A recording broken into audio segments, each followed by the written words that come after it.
So it wasn't really until I met Emery Smith, Pete Peterson, and Jacob in 2009 that my information on all this started to go into warp drive.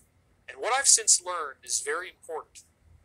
We do have a war taking place between different types of extraterrestrials. Almost every insider you meet is going to tell you that the vast majority of all the extraterrestrials that are out there visiting us today, using cloaking technology, so we rarely see their ships. Occasionally we do.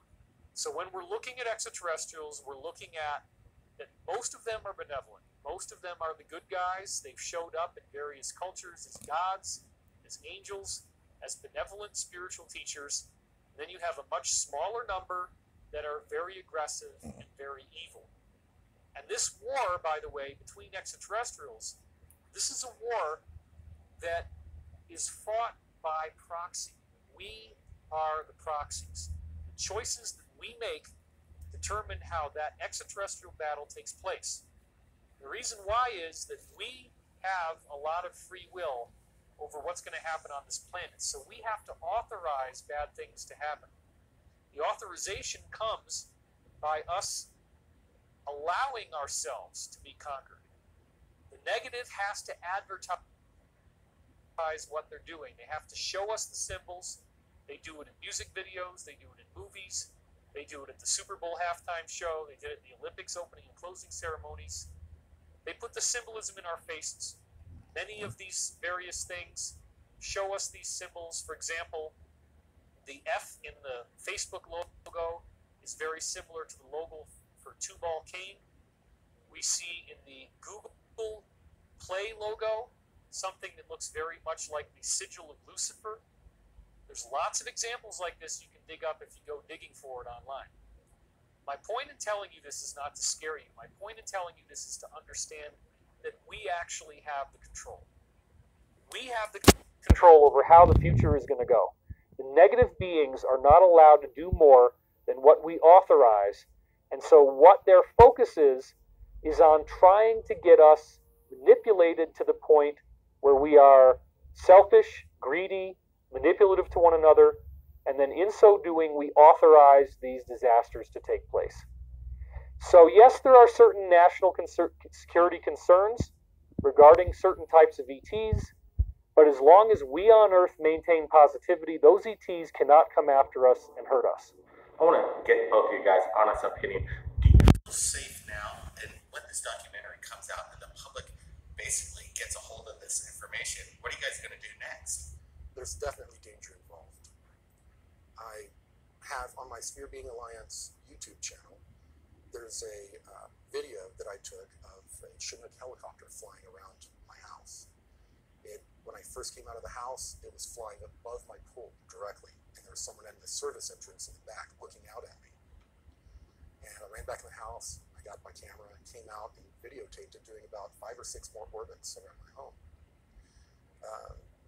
Months later, I'm out in the backyard with my son, and green laser dots start appearing on my chest. So I put my hand on the back of my son's head, guiding him as fast as I can. These are obviously warnings. I didn't want to come out with my information. I was kind of pushed out by some people that wanted me out before I was ready. But coming out in a big way, I didn't do until David Wilcock talked me into it. And I was really worried about my career, my IT career.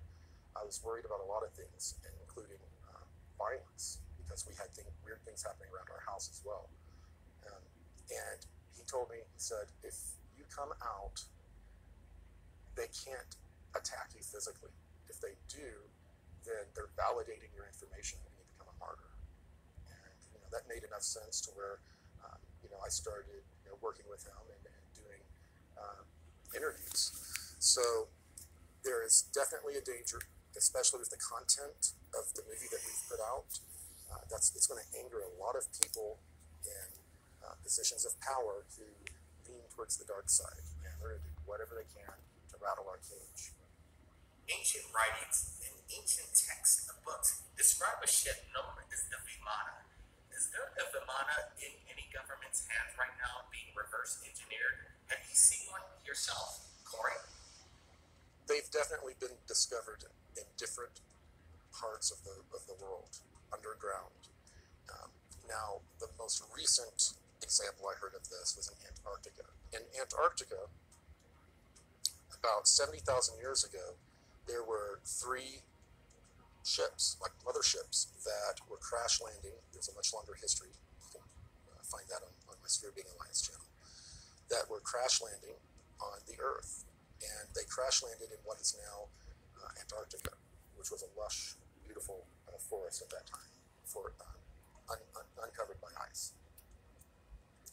They cannibalized their ships and developed a civilization there that we would call Atlantis.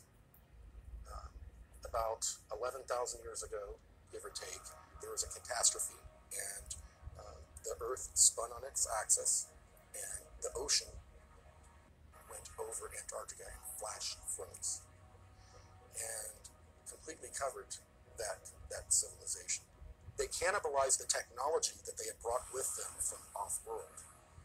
And what our scientists, when we discovered this, our scientists went down and our military went down and started excavating with steam hoses, dropping big bags of water down and shooting them with microwaves and causing it to explode to open up areas. And they discovered in these motherships there were Vimana. And these were some of the most ornate ones that they'd ever seen that looked like they were for royalty. So they got their hands on that fairly recently, probably in the last 20, 30 years.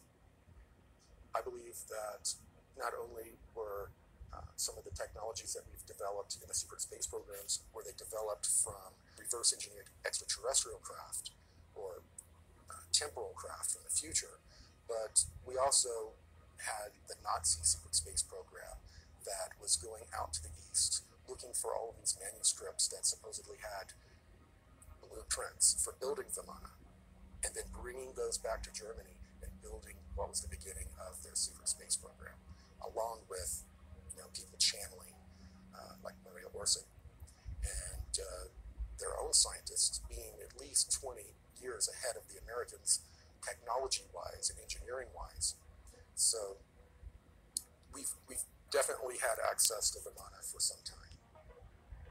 Do you guys believe the official story that if they did reveal extraterrestrial existence to the planet, that we would go nuts and the world would fall apart? My opinion is I'm ready for it. You guys are ready for it. Do you think the people are ready for it? To answer that question, I do think we're ready for disclosure. We've had generations of disclosure already happen. We've already heard from great insiders